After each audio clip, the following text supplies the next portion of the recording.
साधं बियाणं म्हणजे त्या बियाणावर त्या शेतकऱ्याचं आयुष्य राहतं. ते बियाणं सुद्धा जर दर्जेदार भेटत नसल तर मग कृषी मंत्री पाहिजे कशाला?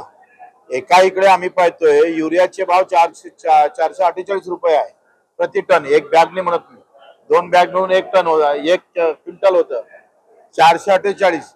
आणि युरिया खत निर्माण करणाऱ्या कारखान्याला पर क्विंटल खताला सबसिडी भेटतं 1500 रुपये. म्हणजे MRP आहे 448 आणि खताले सबसिडी आहे 1500 रुपये. म्हणजे याच्यातलं जर करप्शन जर पाहिलं तर 2 लाख करोड रुपये आम्ही खत कंपनीला देतो. 2 लाख करोड. फक्त 15 कंपन्या देशामध्ये. करप्शन पहा कसं आहे. म्हणजे मी 100 पोते काढले का 800 काढले देव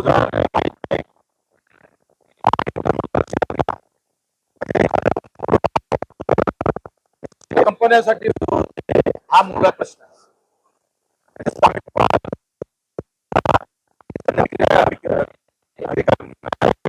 पेट्रोल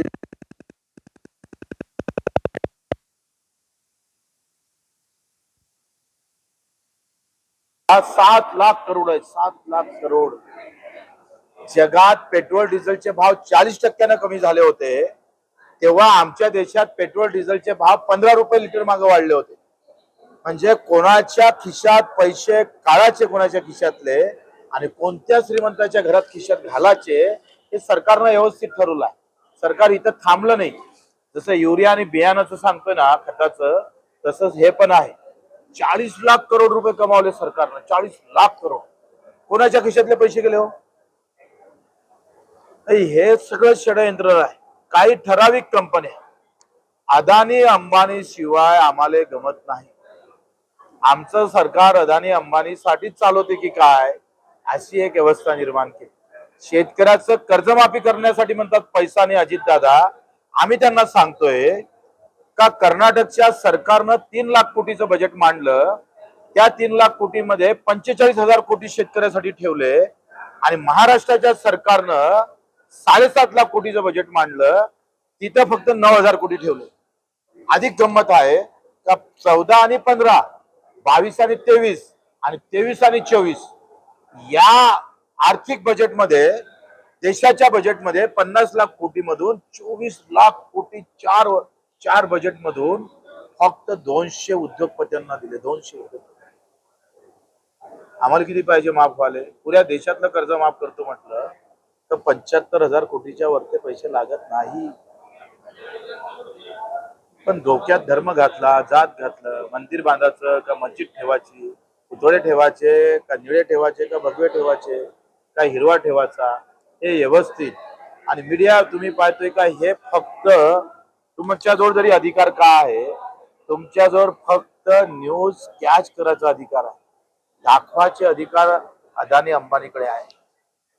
क्या बताना चाहिए और क्या नहीं बताना चाहिए और कितना बताना चाहिए, हे सगळे अधिकार अदानी अंबानीच्या घरात गेलेले आहेत. तुम्हाला हे माहित आहे, पण तुम्हाला बोलता येत नाही. अर्धे चॅनल गेलेले आहे. तुमच्याजवळ तरी मीडिया राहिला का? सामान्यांचे पोरं, गरीबाचे पोरं कॅमेरा घेऊन धावायचा आणि न्यूज मात्र श्रीमंतांना, अब्जपतीनं, करोडपतीनं मारायचं. हे तुमच्यापासून सुरुवात आहे. लूट तो आपसे शुरू हो रही है. हमें क्या सवाल पूछ रहे हो आप? आणि यामध्ये आम्ही विभागीय अध्यक्ष म्हणून प्रहार संघटनेचे शिक्षकांचे अजयजी भोयर यांचं नियुक्ती केली. नंतर नागपूर विभाग सचिव कुरवाडे सर यांची नियुक्ती केलेली आहे. नंतर आमचे वर्धेचे योगराजजी भेंगे यांचे नियुक्ती केलेली आहे. आणि एक पुंडलिक नागतोडे यांची नियुक्ती केलेली आहे. सध्या आहे एकंदरीत 15 मार्च 2024चा शासन निर्णय. हा शासन निर्णय म्हणजे त्या दिवसचा हा शिक्षणासाठी असलेला काळा दिवस आहे. माझा तर असा आरोप आहे का सरकारला अनुदानित शाळा बंद करायच्या, तिजोरीवरचा बोजा कमी करायचा आहे आणि दुसऱ्या इकडे अदानी अंबानीच्या शाळा सुरू करण्याचं व्यवस्थित षडयंत्र आहे. हे खाजगी विना अनुदानित शाळा सुरू करणे नव्हे तर ज्या खासगी विनावदानीचं आहे त्याला वेगळ्या प्रकारचं शह देण्याचं काम या शासन निर्णयाच्या माध्यमातून होतंय. साध्या गोष्टी आहे का 76 जर तुमचा विद्यार्थी असेल तर तुम्हाला शिक्षक मिळणार आणि 75 असेल तर मग 0 शिक्षक भेटणार. त्या 75 असणाऱ्या विद्यार्थ्यांनी काय करायचं आणि मग त्या विषयाचा शिक्षक पाहिजे त्या विषयाचा शिक्षक तर भेटणारच नाही. एकंदरीत राईट टू एज्युकेशन हा कायदा असा म्हणतं का एकही 14 वर्षाच्या आतील एकही विद्यार्थी विना शिक्षणाशिवाय राहता कामा नये. त्या कायद्याचं उल्लंघनच 15 मार्च 2024च्या शासन निर्णयानं केलेलं आहे. एकाएकी सरकारच कायदे मोडीत काढत असेल राईट टू एज्युकेशनचा कायद्याची अंमलबजावणी न करता उलट उल्लंघन करण्याचं काम करत असेल तर कायद्याच्या चाकोरीत जाऊन सरकारच्या कायदेशीर कानपडीत मारण्याची गरज आहे. आम्ही या शासन निर्णयाची आम्ही होळी करणार आहोत. कारण इथे गाव खेड्यातल्या असणाऱ्या शाळा ज्या विद्यार्थ्याच्या जवळपास म्हणजे जिथं दूर दूर आम्ही पाहतो त्या शाळा भेटणार नाही अशा शाळा बंद करण्याचा घाट सरकारनं खऱ्या अर्थानं एकंदरीत मांडलेला दिसतं. आणि हा शासन निर्णय मागे घेण्यासाठी आम्ही अतिशय टोकाचं आंदोलन आम्ही करणार आहोत.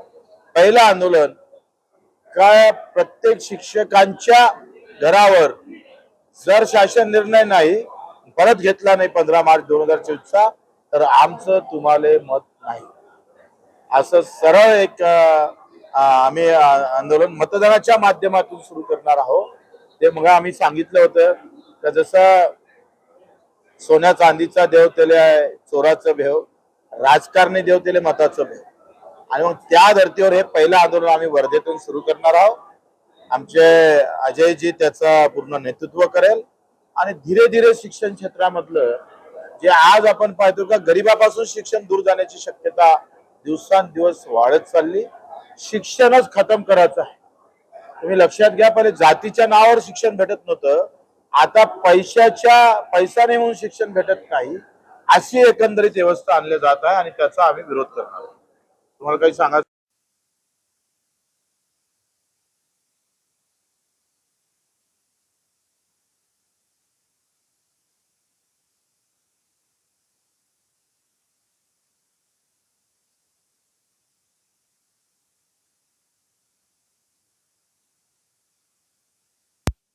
मला एक सांगा एकतर या सगळ्या गोष्टीमध्ये युद्ध करायला पाहिजे नव्हतं. जे दोषी आहे जे काही अतिरेकी आहे त्यांना शोधून त्याचा खात्मा करायला पाहिजे होता. एकदा केलेलं युद्ध मग आरपारची लढाई. आमचं तर धोरण असं आहे का पाकिस्तानच नकाशावर ठेवू नका त्याला भारतामध्ये सामील करून घ्या ना हिंदुस्थानामध्ये एकदाच होऊन जाऊ द्या सगळं.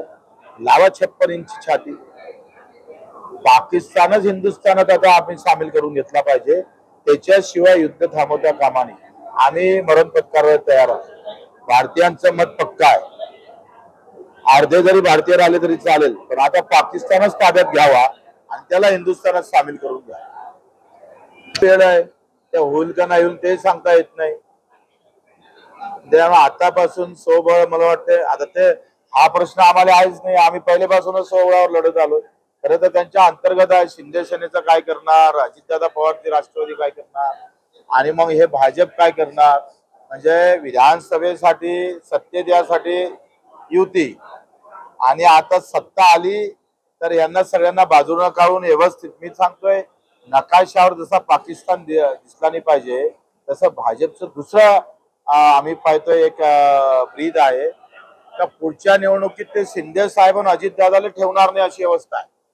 ते दिसणारच नाही राजकारणात हे दोन्ही लोक आणि भाजपची मोठी खेळ आहे.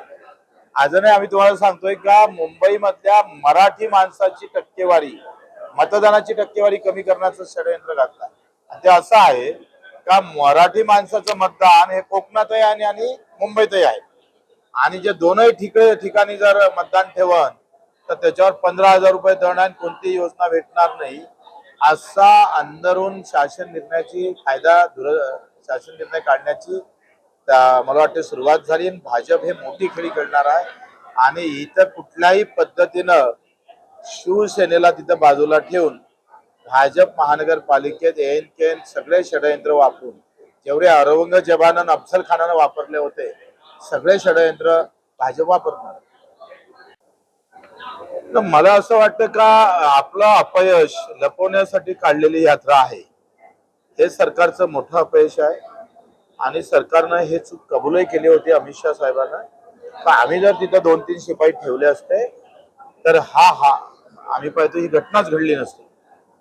आणि मग 24-28 लोकांच्या मृत्यू प्रकरणी खरे जबाबदार कोण आहे? जसं अतिरेकी जबाबदार तर आहेच, पण त्याला आढळणारी आमची यंत्रणा गेली कुठे होती? त्यांनी काय केलं होतं तिथे? तिथे 2000 आम्ही पाहतोय आमचे पर्यटक होते, तिथे तुमचा सैनिक का नव्हता? त्याचं उत्तर सरकारनं का देत नाही? त्याचं स्पष्टीकरण सरकारनं दिलं पाहिजे. आणि का नव्हतं त्याचं कारणही दिलं पाहिजे, पण ते देत नाहीये. आणि मग त्याच्यासाठी खरं तर ही जबाबदारी आज जे आपण पाहतोय का आज जे काही युद्ध स्थिती आज निर्माण होत आहे, याचं कारण फक्त त्यावेळची तिथली यंत्रणा कुशल ठरली नाही. त्याचं खरं तर स्पष्टीकरण आलं पाहिजे आणि त्याच्यावर कारवाई झाली पाहिजे.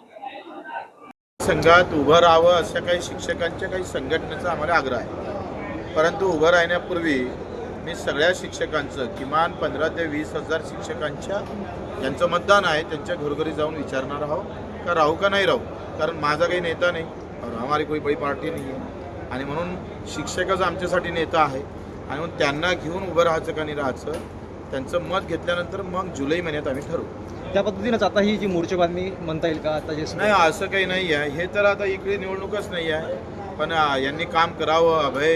आमचे अजय भुयार चांगला कार्यकर्ते आहे आणि प्रचंड ताकदीनं ते प्रश्न मांडतात.